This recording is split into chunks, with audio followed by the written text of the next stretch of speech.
Y vamos a continuar donde lo dejamos la semana pasada. ¿Dónde lo dejamos la semana pasada? Estamos estudiando Primera de Corintios, capítulo 6, y nos quedamos en el versículo... ¿En qué versículo nos quedamos la semana pasada?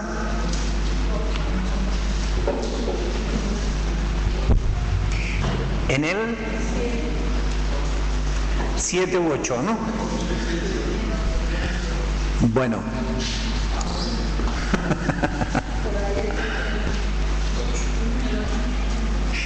Estábamos hablando en el versículo 7 sobre que la propuesta del apóstol Pablo, ¿verdad?, de sufrir más bien el oprobio, ¿verdad?, de preferir sufrir la pérdida antes de llevar al hermano al juicio, ¿verdad?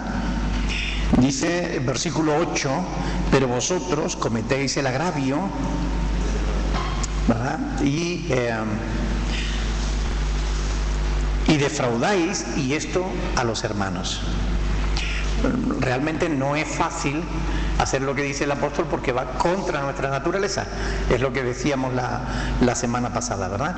Pero ¿no es justamente eso lo que hizo Jesús por nosotros?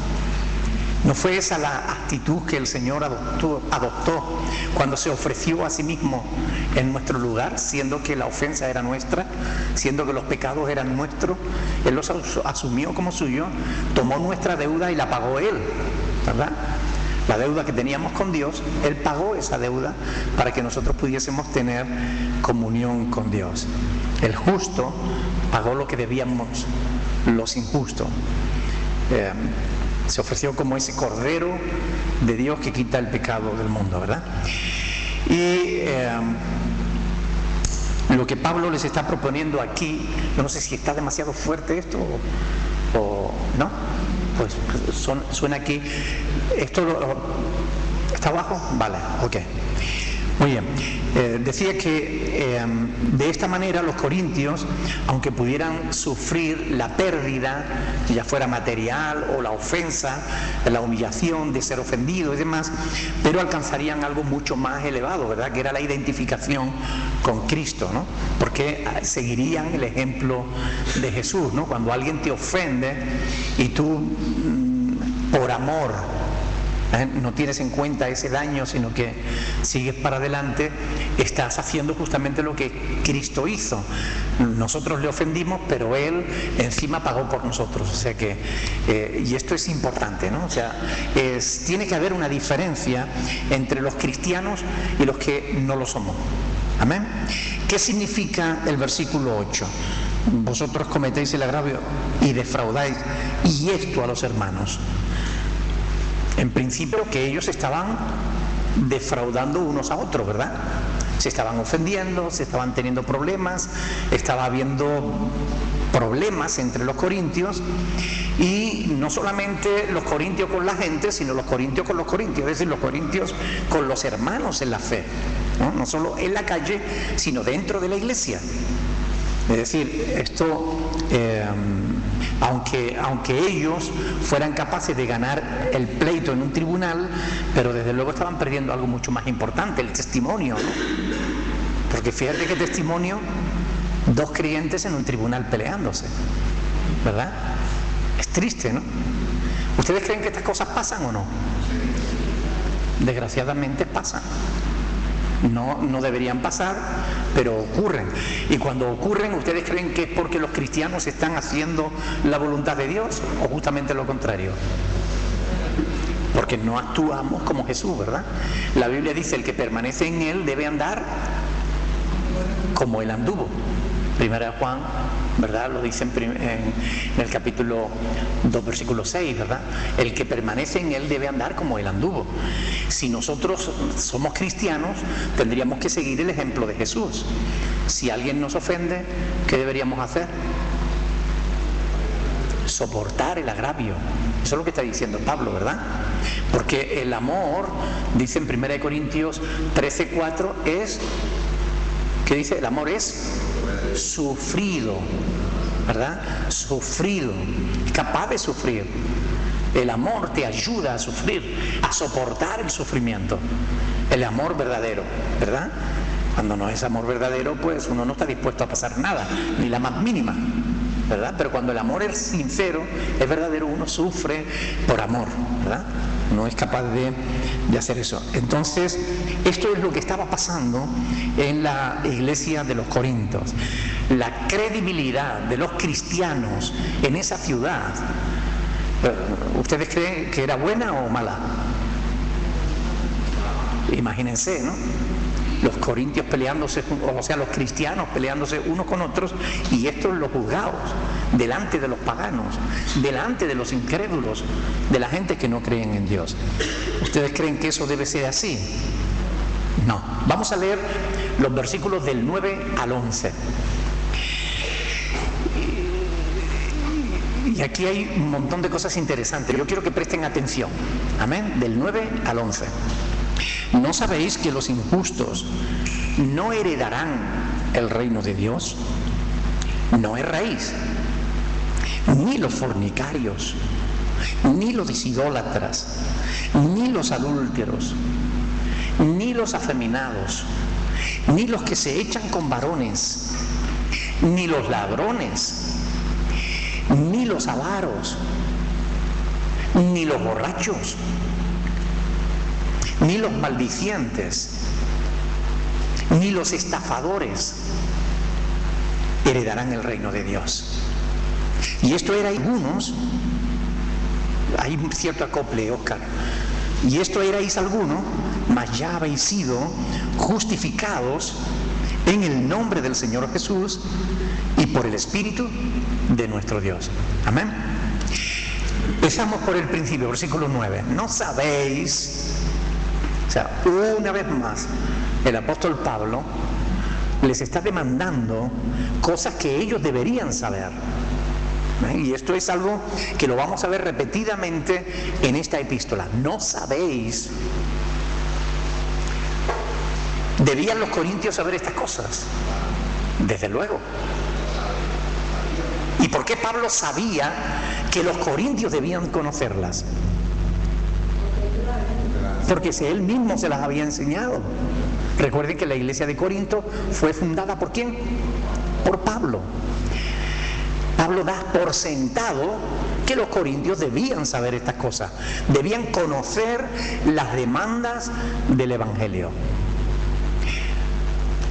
Ahora, para Pablo es evidente también en este versículo 9 que el reino de Dios es que, dice, no sabéis que los injustos no que heredarán. El reino de Dios, ¿qué es para Pablo? Una herencia. Una herencia. Pero una herencia ¿de quiénes? ¿De quiénes? ¿Quiénes van a heredar el reino de Dios? Todo el mundo. Todas las criaturas de Dios. ¿No dicen que todos son hijos de Dios? ¿Todos los seres humanos somos hijos de Dios? Bueno, en el sentido de que Él nos creó, sí, pero como hijos que reciben a Dios como Padre, no, sino solamente aquellos que le reciben a Él como Padre. Esos somos los hijos de Dios. No todos son hijos de Dios. ¿Recuerdan lo que dice el Evangelio de Juan en el capítulo 1 del 11 al 12? Dice, a los suyos vino y los suyos no le recibieron, mas a todos los que le recibieron, a los que creen en su nombre, les dio la potestad de ser hechos hijos de Dios. O sea, les dio la potestad, el poder, el derecho de ser hechos hijos de Dios. ¿Quiénes? Los que recibieron el Evangelio, los que creen en su nombre. No todo el mundo es hijo de Dios, pero los que creen en Cristo sí. Amén. Los que reciben a Cristo como Señor, sí. ¿Y cuál es la herencia de los hijos de Dios? El reino de los cielos. Y esto es importante. Solo los que están en Cristo van a heredar el reino de Dios. Y aunque el reino de Dios llegará a su culminación después de la resurrección, pero es un reino ya actual. En parte es actual. ¿Por qué? ¿Por qué decimos que ya formamos parte del reino de Dios? ¿Por qué? ¿Perdón? Porque ya Cristo está reinando en nosotros. Amén. Por tanto, ya nosotros formamos parte del reino de Dios, aunque el reino de Dios no se haya hecho visible para todo el mundo. Llegará un día en el que Jesús gobernará a ojos de todas las naciones, pero ya está gobernando en la vida de la iglesia, en la vida de aquellos que le entregan sus corazones a Jesús. Y esto es importante. Somos hijos de Dios y tenemos como herencia el reino de Dios. Somos parte del reino de Dios. Dios reina en nosotros.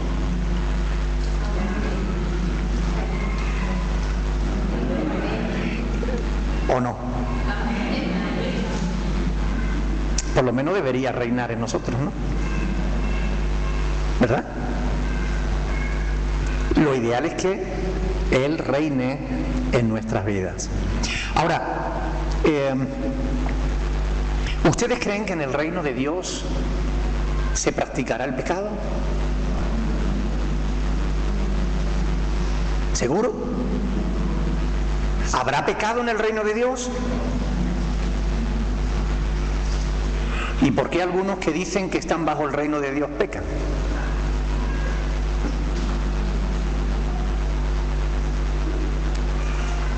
No llegamos a ser santos.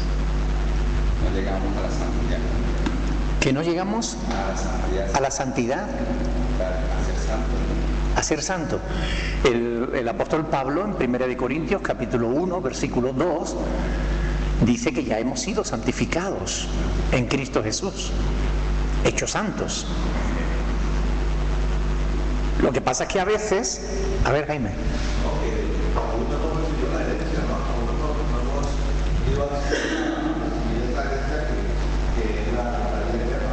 Bueno, como Pablo dice, todavía no lo hemos alcanzado, ¿no? Todo, ¿no? No hemos llegado a la plenitud, ¿verdad? De la estatura de Cristo, ¿verdad? Pero estamos en ese proceso, ¿no? Ahora, el proceso tiene que ser progresivo. Es decir, cada vez Dios tiene que tener más control sobre nuestras vidas, no menos, ¿verdad? Porque si Dios tiene menos control cada vez en mi vida, ¿quién está gobernando allí? Claro. Entonces, es importante que si estamos bajo el reino de Dios, si Dios es nuestro rey, Él cada vez tiene que ir teniendo más porción, más parcelas de gobierno en mi vida. Más áreas de mi vida deben ir siendo entregadas al Señor día tras día. ¿Sí o no? O sea que, ¿se entiende entonces?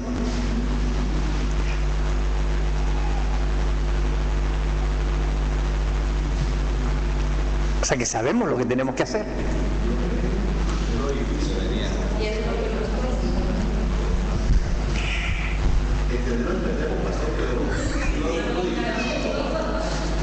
Entenderlo entendemos, pero es difícil. Para nosotros es imposible. Pero si vamos a Jesús cada día, en Él encontraremos la fuerza y el poder que necesitamos para hacerlo. El problema es que queremos vivir la vida cristiana en nuestra propia fuerza y eso no funciona. La carne no se sujeta a Dios porque no quiere ni tampoco puede. Pero si nosotros tomamos nuestra carne y la sometemos a la voluntad de Dios, llevándola cada día en oración al Señor, Señor, ayúdame hoy a estar bajo tu gobierno, ayúdame a obedecerte. Señor, que seas tú quien me gobierne a mí y no yo quien trate de gobernarte a ti. Porque a veces hay creyentes que quieren gobernar a Dios. Ay, Señor, hazme esto, Señor, hazme lo otro, Señor, ve para allá, Señor, va para allá, Señor, quiero esto, Señor, quiero lo otro. Y en esa relación, ¿quién es el Señor? ¿Y quién es el siervo? ¿Verdad? Parece que el siervo es el Señor y nosotros quien mandamos al Señor. ¿Somos los cristianos los señores del Señor? ¿O tenemos que ser los siervos del Señor? ¿Verdad? Entonces es importante esto. En el reino de Dios, al reino de Dios, ninguno que esté practicando la maldad va a tener acceso. Por tanto, hay que tener mucho cuidado con eso. Yo puedo cometer un pecado, pero no debo practicarlo. Ah, ¿me oyeron? ¿Ustedes entienden la diferencia de pecar o de practicar el pecado? A ver, alguien que la entienda. Jaime. A ver. Decimos que Cristo está gobernando a nosotros, ¿no? Pero es muy diferente decir que Cristo ya está gobernando. Lo que dice cierta porción para los creyentes que Cristo está gobernando. Que no esperamos a Cristo porque ya está gobernando la tierra. O sea, es diferente lo que estamos diciendo. Sí, hemos dicho y ya lo hemos explicado en veces anteriores que el reino de Dios tiene dos momentos, dos tiempos, ¿verdad? El reino de Dios sobre nuestras vidas ahora. El reino de Dios está sobre nuestras vidas, sobre aquellos que dejan que Cristo gobierne sobre ellos. Pero el reino de Dios se va a establecer en la tierra de manera visible. Es decir, Cristo va a venir a establecer su reino. Y la Biblia nos enseñó en Isaías.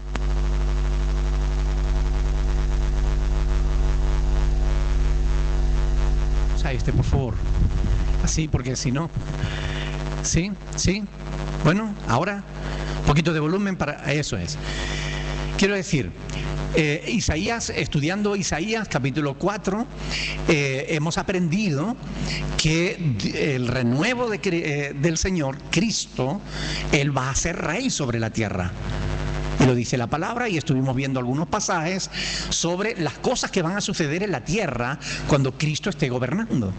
¿Recuerdan aquello de que el león pacerá al lado del cordero, de que la cría de la osa y de la vaca estarán juntas, y que los niños van a jugar con la serpiente, y no habrá nada de peligro en todo eso? ¿Verdad? Son, digamos, efectos que va a tener el reinado de Cristo en la tierra. Pero ese reinado visible todavía no se está produciendo. Es necesario que Cristo venga con su pueblo para establecer su reino. Sabemos que Él va a sentarse en Jerusalén, en el trono. Jerusalén será capital del mundo y desde allí saldrá la ley para todos. Eso es futuro, todavía no se ha producido. Podría producirse en cualquier momento.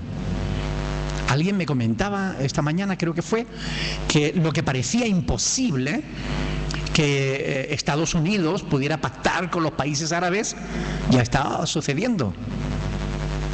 No sé si ustedes se han enterado, pero Obama está tratando de llegar a un acuerdo con Siria con Irán, perdón, con Siria, con Irán, para establecer, bueno, una serie de acuerdos. Bueno, todo eso está profetizado en la palabra y tiene que producirse un acuerdo entre Israel y los países árabes. Todo eso no se ha producido, pero se está fraguando. En cualquier momento puede suceder. Pero el reino de Dios ahora mismo no es visible a todo el mundo, porque reina en nuestras vidas, en nuestros corazones, en la medida en la que nosotros le dejamos. Pero un día va a ser visible. ¿Ok? Un día le vamos a ver. Dice la palabra que Cristo vendrá y todo ojo le verá. Porque su venida será como el resplandor que llega desde el oriente hasta el occidente. O sea, todo ojo le va a ver venir y establecer su reino. Y en esta ocasión, Él no viene para nacer en un pesebre, para vivir como un humilde carpintero, ni para montarse en un pollino y entrar, hacer una entrada y decir, amaos los unos a los otros. En esta ocasión, Él viene para gobernar. Y dice la palabra de Dios que viene con una espada en la mano y que viene con una vara de hierro. O sea, que viene con herramientas de gobierno. Él viene para gobernar, para establecer su reino. Y toda rodilla se doblará en el nombre de Jesús. Pero eso es futuro. Ahora mismo Él gobierna en las vidas de aquellos que le dejamos. La cuestión es, ¿le dejamos? Y estábamos diciendo que en parte sí y en parte a veces pues no le dejamos. ¿verdad? Pero debiéramos dejarle, ¿no? Porque el gobierno de Dios en nuestra vida debe ser progresivo. Es decir, cada vez Él tiene que tener mayores cotas de gobierno en nuestra vida. Ahora, ¿qué ocurre cuando un creyente actúa mal? Cuando un creyente sabe que va contra la voluntad de Dios, está sometiéndose al gobierno de Dios, está rebelándose contra el gobierno de Dios. A veces nosotros le decimos al Señor: ay, Señor, en un momento determinado, en un culto y tal, por favor, toma las riendas de mi vida. Y todo emocionado nosotros, Señor, yo quiero ser tuyo, quiero servirte, quiero que tú controles mi vida. Toma las riendas de mi vida. Y cuando salimos a la calle, inmediatamente le decimos: trae la rienda para acá. ¿Creen que no? Vamos a tomar una decisión y la tomamos nosotros. Ni siquiera le consultamos al Señor. Vamos a hacer algo y lo hacemos en la carne. Ni siquiera nos preocupamos de si estamos actuando en el Espíritu, conforme a la voluntad de Dios, sino que actuamos por nosotros mismos. Y ahí, cuando actuamos en la carne, cuando actuamos mal, nos estamos saliendo del reino de Dios, nos estamos saliendo del gobierno de Dios, no le estamos respetando que Él es quien gobierna nuestras vidas, sino que estamos tomando las decisiones. ¿Quién es? Nosotros, ¿verdad? Retomamos el control y le desplazamos a Él hacia un lado. Le sentamos en el trono y después le decimos: échate para allá. Y lo desplazamos. Dice aquí el apóstol Pablo: ¿no sabéis que los injustos no heredarán el reino de Dios? Una vez más, recordemos, ¿quiénes son los injustos? Los que son asesinos. Solo los asesinos. Es decir, los que... ¿Quiénes son los injustos? Los que hacen injusticias.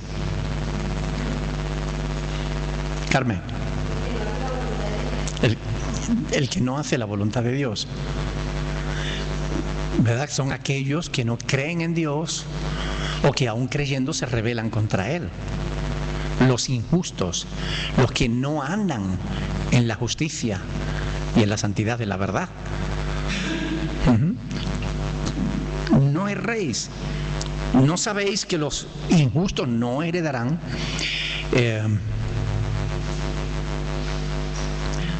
Bueno, se me fue ahora.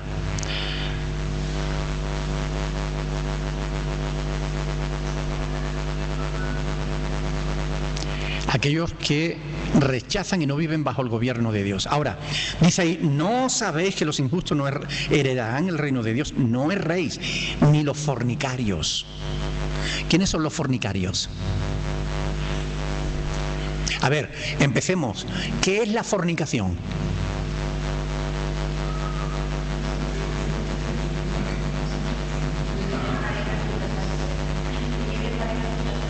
Vivir en pareja sin casarse. A ver, Ofelia. Los que están con uno, con otro y con otro. En la Biblia, la palabra fornicación significa acto sexual. Entonces, los fornicarios son los que practican el acto sexual, pero fuera de la voluntad de Dios. ¿Ok? Fornicación es acto sexual. Por tanto, los fornicarios son los que practican sexo. Pero el sexo no es malo en sí mismo, sino solamente cuando nosotros lo practicamos fuera de la voluntad de Dios. ¿Quiénes serían los solteros? Déjenlo hablar.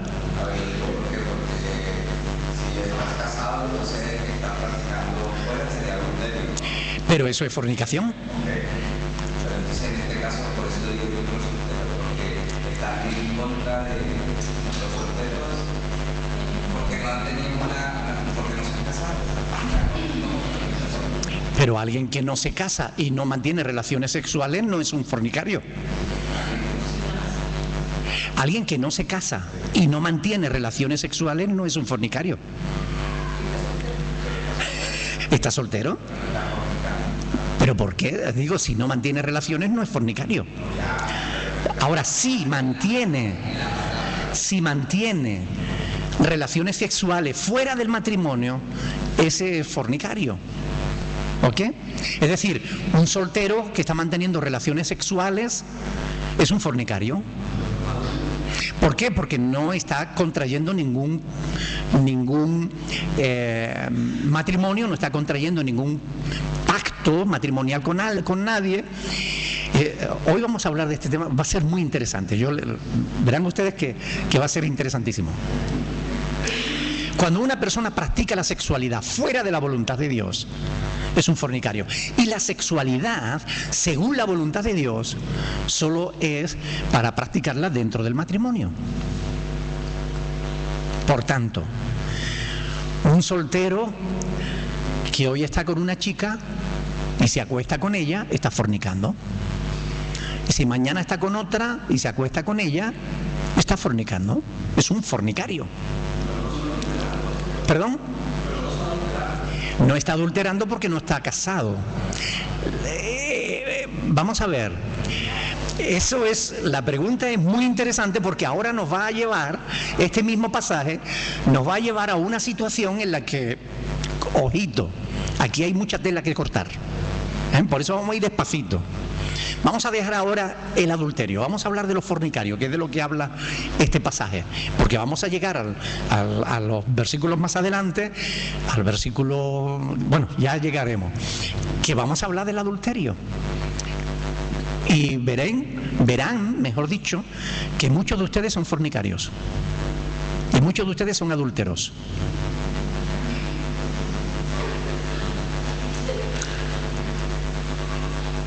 Adúlteros. A ver, no.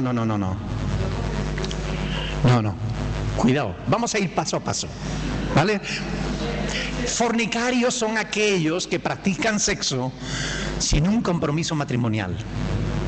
Aquellos que practican la sexualidad con el vecino. O aquellos que practican la sexualidad con alguien, pero con quien no tiene un compromiso matrimonial. ¿Ok? Eso es fornicación. Y la fornicación, dice aquí, los fornicarios no heredarán el reino de Dios. Y, ojito, esto no es cuestión de broma, ¿eh? Esto es un asunto muy serio. Y si una persona estuvo casada y se le murió el esposo y ahora sale a tomarse una canita al aire, también es fornicario. Y los fornicarios no heredarán el reino de Dios. Pero yo ya no tengo marido. Pero la fornicación es justamente con tu marido. Si no tienes marido, búscatelo. Amén. Porque la fornicación no es conforme a la voluntad de Dios. ¿No sabéis que los injustos no heredarán el reino de Dios? No erréis, ni los fornicarios. Adelante, Carmen.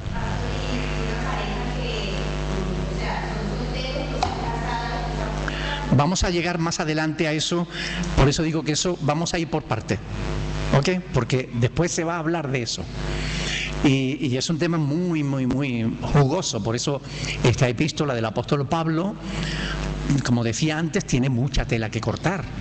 Y hay que ir paso a paso, porque a veces pasamos por encima de enseñanzas que están aquí para que nosotros las tengamos en cuenta. ¿Ok? Así que paso a paso. No erréis ni los fornicarios, ni los idólatras. ¿Qué es un idólatra? ¿Qué ha dicho? Que adora a otros dioses fuera de Dios. Que adora imágenes. Que idolatra algo. Es decir, que adora a cualquier cosa o persona que no es Dios.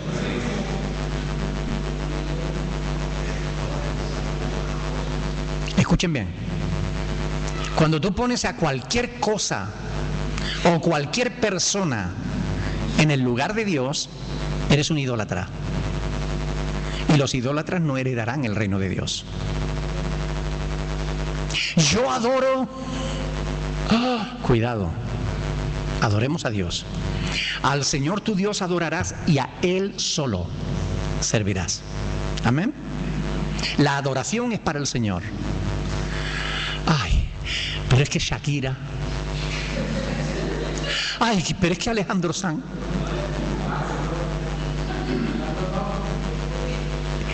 ¿Perdón? ¿Quién dijo por ahí? Carlos Baute. Bueno, ¿verdad que a veces se cae en idolatría? Ay, es que Marcos Will canta. Que yo siento al Señor de una manera cuando escucho la voz de ese hombre. Eso es idolatría. Hasta la propia pareja. Hasta los propios hijos. Cualquier cosa o persona que pongamos en el lugar de Dios. Por eso Jesús dijo: cualquiera que ame a padre, madre, esposa, hijo, hermanos, o cualquier cosa, más que a mí, no es digno de mí. Carmen. También.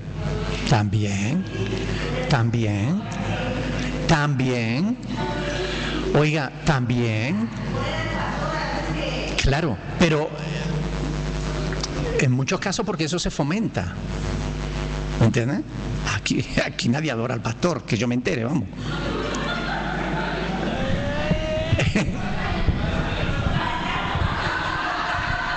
Mire. Ni montaña. No. Es decir, nadie debe ocupar el lugar de Dios en nuestras vidas. Amén. Nadie.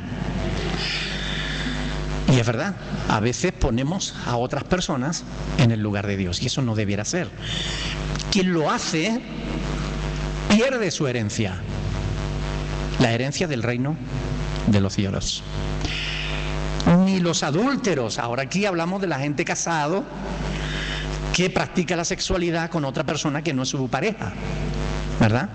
Es decir, que fornica con otra persona que no es su pareja. Ni los adúlteros. Los adúlteros no entrarán en el reino de los cielos. Yo quiero que ustedes se queden con esa frase, porque más adelante vamos a ver que yo creo que de aquí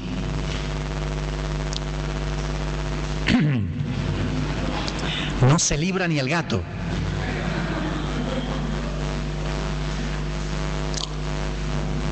Ni los adúlteros. ¿Recuerdan las palabras del Señor Jesús? Cualquiera que mira a una mujer para codiciarla, ya adulteró en su corazón. Eso también es aplicable a la mujer, ¿eh? Cualquiera que mira a un chico para codiciarlo, ya adulteró. Así que esas tabletitas de chocolate, que se ponen a veces en los Facebook, y esas frases en el Facebook de una cristiana, no debería estar. Porque en cierta manera estamos adulterando.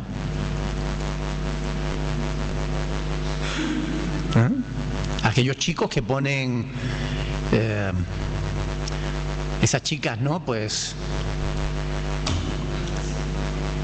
desprovistas de ropa y que ponen frases, pues acompañando ese tipo de fotografías. Eso no debería estar en el Facebook de un cristiano, porque eso es adulterio. A lo mejor no te acuestas con ella porque no tienes la posibilidad, pero si la tuvieras, y eso es adulterio, y los adúlteros no heredarán el reino de Dios. Amén. ni los afeminados. ¿Quiénes son los afeminados?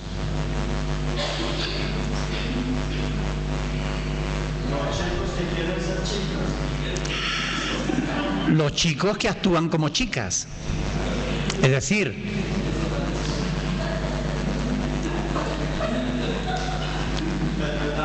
¿es verdad?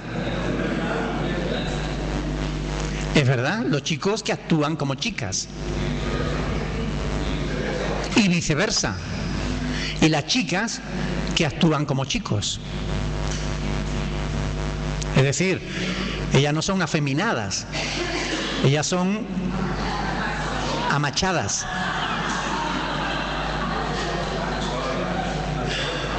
Bueno, da igual el término que usemos, pero sabemos a lo que nos referimos, ¿no? Nos referimos a chicas que actúan como hombres, andan como hombres.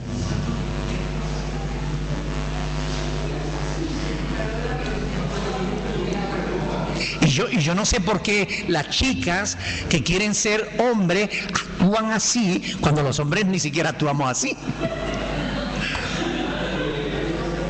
A ver, por favor. Ahora vamos a hablar de eso.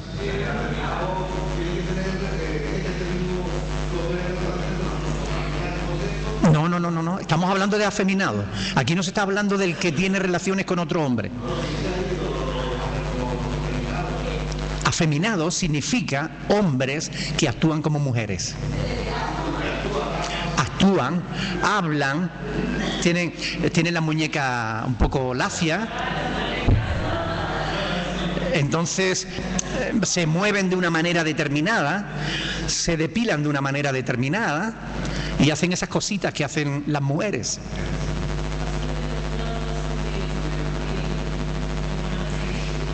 A ver, presten atención, por favor, si no, no me entero. Tienes que elevar un poquito la voz.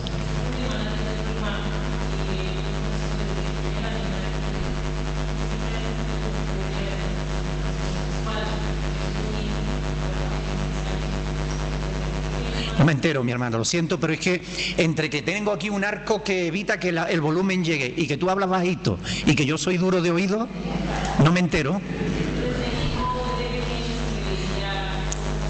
Sí.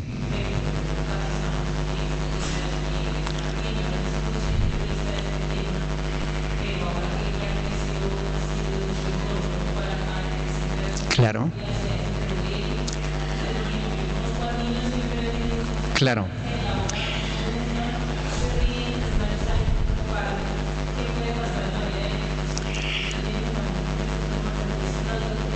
Bueno, déjame que te lo explique, mi hermana, déjame que te lo explique.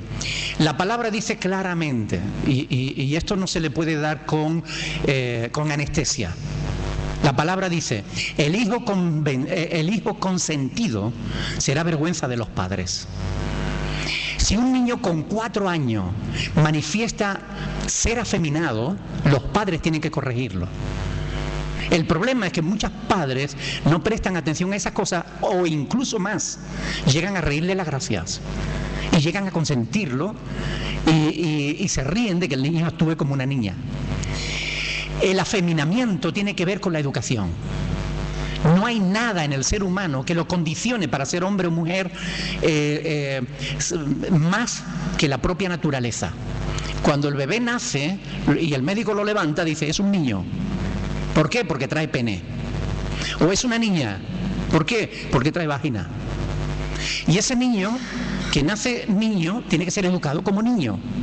Pero si los padres no son responsables, si los padres no actúan responsablemente enseñándoles cómo debe actuar un niño y le dejan que actúe como una niña, ese chaval va a crecer sin saber qué es lo que es, confuso. Y va a llegar a pensar qué es lo que no es. Por eso hay tantos que dicen, soy una mujer encerrada en un cuerpo de hombre. No, tú eres una persona que ha sido malcriada. O eres una persona que quiere ser lo que no eres. Así de simple.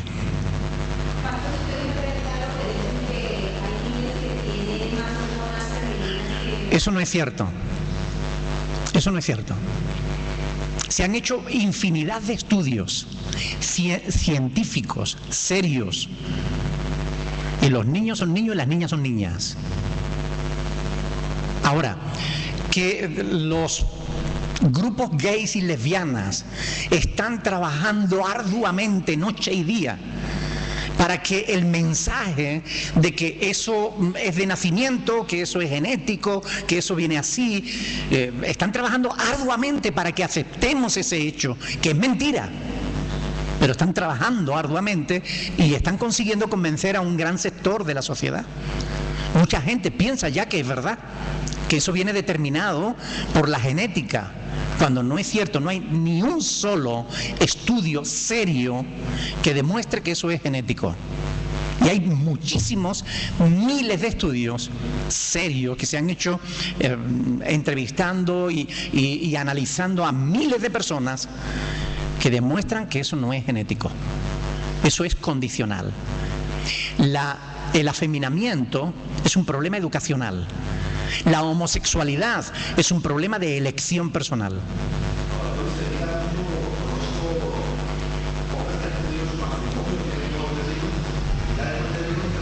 Claro.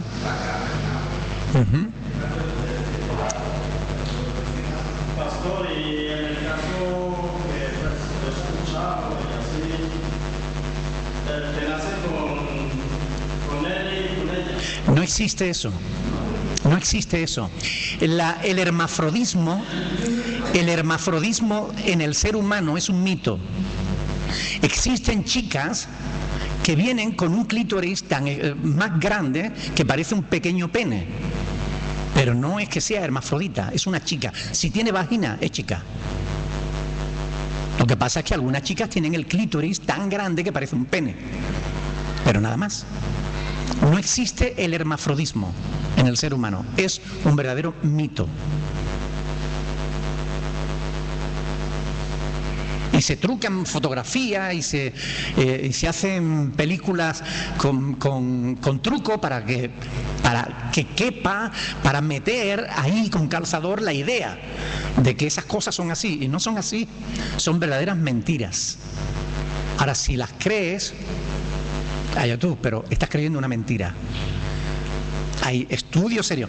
Miren, si eso fuera así, ¿ustedes creen que Dios es injusto?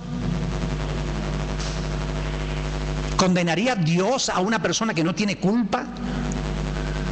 No. Si Dios condena el afeminamiento, si Dios condena la homosexualidad, es porque es una decisión personal del ser humano. Si no, Dios no lo condenaría. O sea que en este caso sería la culpa de los padres. El afeminamiento tiene una gran carga de responsabilidad los padres en la educación, hasta cierta edad. Porque después el niño, cuando llega a la pubertad, el niño ya empieza a tener conciencia. Y el niño se mira en un espejo y se ve que es un niño, aunque actúa como una niña. Y él tiene que decidir, ¿yo qué soy? ¿Acepto lo que soy, lo que veo que soy? ¿O me engaño a mí mismo y digo que soy lo que no soy? Entonces, los padres tienen una responsabilidad hasta cierta edad. Después esos niños tienen que tomar su propia decisión y actuar conforme a lo que su naturaleza es. Seth.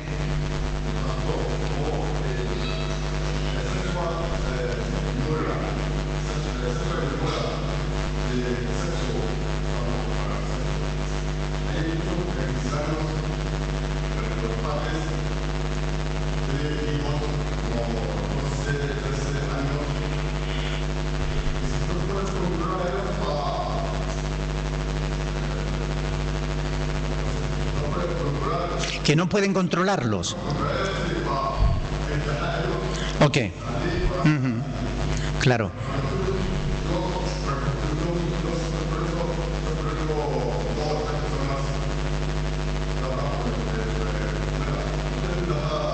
Ajá.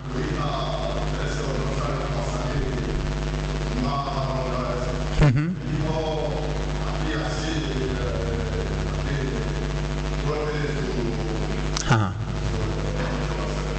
Sí.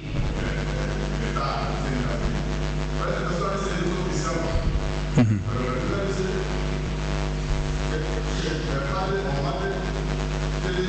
Claro. La responsabilidad, claro.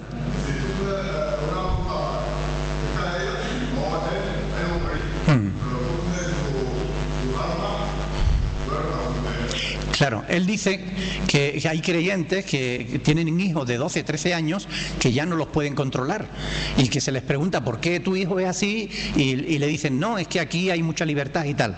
Pero mire, la responsabilidad de los padres es de educar a los hijos, no cuando tienen 13 años, sino desde que son bebés. Tenemos que enseñarlos desde chiquitito.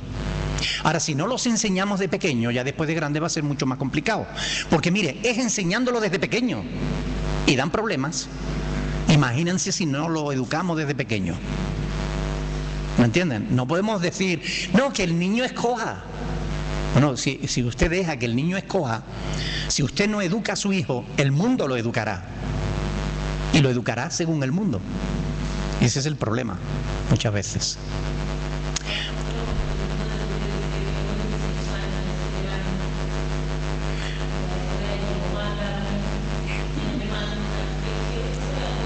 Pero es que no te estoy entendiendo nada. Háblame fuerte. Levanta la voz, mi hermana.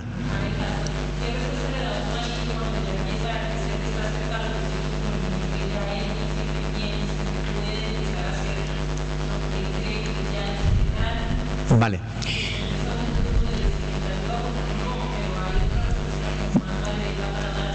Bueno, los hijos una vez que crecen y se hacen grandes, es evidente y es natural que quieran tomar sus propias decisiones. Eso forma parte de la propia naturaleza. El joven, cuando llega a joven, quiere tomar sus decisiones, quiere ser independiente. El quid de la cuestión está en que mientras, yo lo digo por experiencia, mientras están bajo mi techo, yo soy quien estipula las normas porque soy el cabeza de familia. Y yo no consiento ciertas cosas dentro de la casa. Punto.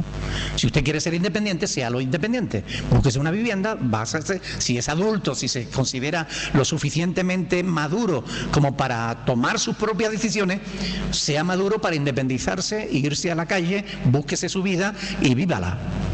Pero no me traiga el mal a mi casa porque yo no lo voy a consentir. ¿Vale? Pero eso es cuando ya son grandes. Pero mientras que no son grandes, nosotros tenemos que enseñarles, tenemos que educarles. Bien, seguimos entonces. Ni los afeminados, ni los que se echan con varones, esto ya lo estábamos hablando, ¿verdad? La homosexualidad, ¿no? Pero los ladrones tampoco van a entrar en el reino de los cielos. ¿Quiénes son los ladrones? Los amigos de lo ajeno, ¿vale? Eso es. Ni los avaros. ¿Quiénes son los avaros? ¿Quién? Ustedes saben que ahora hay un programa de televisión de gente tacaña. Hay un programa en televisión a ver quién es el más tacaño. Y es increíble, la gente trabaja, pero busca la comida en la basura, teniendo medios para reunir dinero, para guardar su dinero. Come de lo que hay en la basura. Para bañarse, para lavar la ropa, se ducha con la ropa puesta y se lava con la ropa puesta para no tener que poner la lavadora. Cosas increíbles. Son gente avara. Yo conocí a un señor que cuando la iglesia allí en Jerez empezó a crecer y de 100 personas se puso en 300 y pico, tuvimos que buscar un local mayor. Y buscamos locales y encontramos una bodega que era ideal. ¿Tú te acuerdas de la calle Pajarete? Bueno, pues cuando fuimos a hablar cuando mi pastor entonces me dice, vamos a ir a hablar con el dueño de una bodega, a ver si nos la vende y tal. Cuando yo vi al dueño de la bodega, miren, tenía yo no sé cuántas propiedades ese hombre. Tenía millones. Tremendo. Era un hombre mayor. zapatos rotos, pantalón vaquero todo sucio y roto, barba de unos pocos de día, mal olor. Cuando entramos en su casa, una lamparita de unos 25 vatios, no tendría más, la bombillita. Aquello oscuro, una casa pobre. Y ese señor era soltero, tenía 72 años y tenía un montón de millones, pero no gastaba ni esfuerzo en decir buenos días. ¿Quieren ustedes hacerme el favor de explicarme de qué le servía a ese hombre todos los millones que tenía? De nada. Pero son gente así, son avaros, quieren acumular, quieren guardar. Esos no van a entrar en el reino de los cielos. Lo que dice la palabra. Ni los borrachos. Los borrachos no van a entrar en el reino de los cielos. Ustedes saben quiénes son los borrachos, ¿no? Los que van midiendo el ancho de las calles, ¿verdad? Los que van siempre enderezando farola, ¿no? Los que van enderezando la farola. Esos no van a entrar en el reino de los cielos. Ni los maldicientes. ¿Quiénes son los maldicientes? Los que tienen una lengua sucia, los que hablan mal, maldiciente, maldice, dice mal, habla mal. ¿Conocen alguna persona así? Que en cada frase suelta 3 palabrotas, ¿verdad? Cuando no 5 blasfemias. Pues esos no van a heredar el reino de Dios. Ni los estafadores.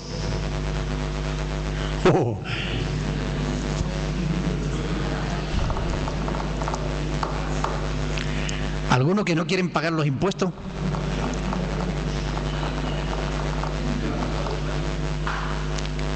Ninguno de estos van a heredar el reino de Dios. Son cosas importantes, ¿eh? Cuando Pablo está diciendo estas cosas, tenemos que entender que no está hablando de que esta gente no se pueda arrepentir. ¿Ok? Es decir, si un borracho se arrepiente de su mala vida, pide perdón al Señor y comienza una vida de sobriedad, que dice Ezequiel capítulo 18, si el impío se apartare de su impiedad e hiciere conforme a la justicia, todas las impiedades que hizo no le serán tenidas en cuenta.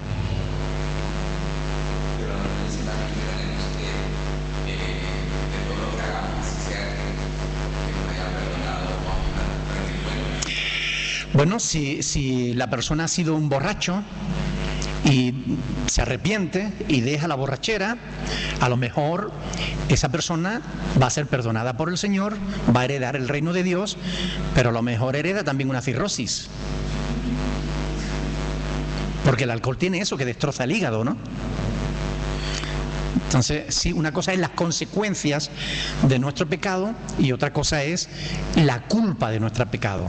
Cuando una persona se arrepiente, Cristo toma la culpa de esa persona y lo declara inocente a él, porque él ya fue declarado culpable por esa persona. Ahora, que seamos perdonados y que se nos abran las puertas de los cielos no quiere decir que no tengamos que pagar las consecuencias de lo que hicimos. A lo mejor si fuimos drogadictos y ya dejamos la droga, a lo mejor cogimos el SIDA,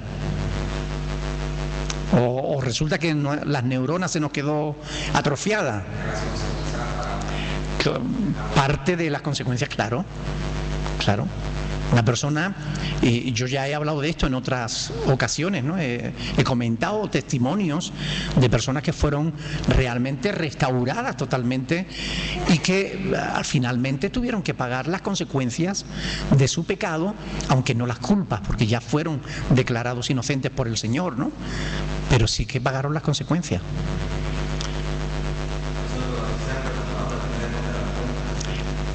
Mi hermano, repito, el caso de un chico que había sido drogadicto durante un montón de años, con heroína, pinchándose heroína todos los días, y se convierte,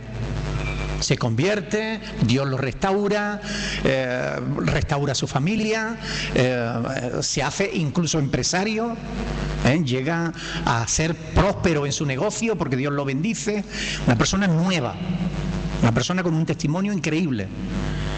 Y de la noche a la mañana el SIDA se lo llevó. Él entró en el reino de los cielos, pero no, su culpa le fue quitada. Pero el SIDA que había conseguido cuando se estaba pinchando heroína, eso lo tuvo que pagar. Murió joven. Es decir, si una persona es alcohólica y deja el alcohol y se convierte y cambia su vida y tal, Dios lo perdona, pero a lo mejor el hígado, si lo tiene dañado, va a sufrir por causa de su hígado, aunque ya haya sido perdonado. ¿Entienden la diferencia entre culpa y consecuencia? Son dos cosas diferentes. Una cosa es la culpa de nuestro pecado, que es lo que nos impide entrar en el reino de los cielos. Cuando tú te arrepientes, Dios te quita la culpa y te permite entrar. Pero las consecuencias del pecado son otra cosa. Si hemos adquirido algún tipo de enfermedad o hemos roto nuestro matrimonio, imagínense, esto también pasó. O sea, una persona que por causa de la droga rompió su familia, rompió su matrimonio, dejó a su mujer, dejó a sus hijos, y así estuvo durante años, de manera que la mujer se divorció y se volvió a casar. Después él se convierte, deja la droga, pero ya no pudo recuperar su familia. Esas son las consecuencias de su pecado. Fue perdonado su pecado por cuanto se arrepintió, cambió su vida, pero se quedó sin familia. Hay una diferencia entre culpa y consecuencia. ¿Amén? Bien, seguimos. Lo más importante de todo esto, hermanos, yo creo que es el versículo 11. Y esto erais algunos, mas ya habéis sido lavados, ya habéis sido santificados, ya habéis sido justificados en el nombre del Señor Jesús y por el Espíritu de nuestro Dios. Es decir, cuando un pecador se arrepiente, aún hay esperanza. Amén. Es posible que un fornicario se arrepienta y entre en el reino de los cielos. Es posible. Es posible que un idólatra